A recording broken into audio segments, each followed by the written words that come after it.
Guillaume Soro affirme qu'on ne l'empêchera pas d'être candidat à la présidentielle ivoirienne d'octobre 2020. Plus de détails après le générique. Avant de commencer, abonnez-vous à la chaîne et activez la cloche de notification car cela va vous permettre de ne plus manquer les prochaines vidéos.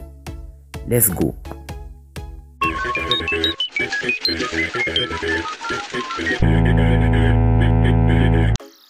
L'ancien chef de la rébellion ivoirienne et ex-premier ministre Guillaume Soro, qui fait l'objet d'un mandat d'arrêt dans son pays, a déclaré mardi à Paris qu'il maintenait sa candidature à la présidentielle ivoirienne en octobre.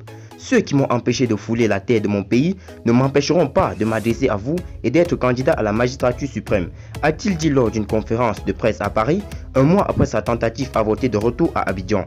Je suis candidat à l'élection présidentielle de mon pays. Je le demeure définitivement. J'ai même envie de dire que je le suis davantage, a insisté cette figure de la vie politique ivoirienne, populaire parmi la jeunesse qui ambitionne de bousculer l'échiquier politique ivoirien.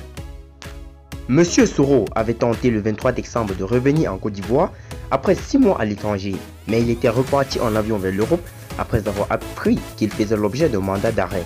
Plusieurs de ses proches, dont les députés, ont été ensuite arrêtés. Guillaume Soro est notamment accusé par la justice ivoirienne d'avoir fomenté une insurrection civile et militaire pour s'emparer du pouvoir, ce qu'il nie. L'ancien Premier ministre a qualifié mardi ce mandat d'arrêt de fantasque illégal et purement opportuniste et assuré qu'il ne céderait pas au chantage. Cette cabale ne détournera pas l'histoire de son inévitable parcours, a-t-il martelé en assurant « Les Ivoiriens souhaitent le changement, c'est incontestable ».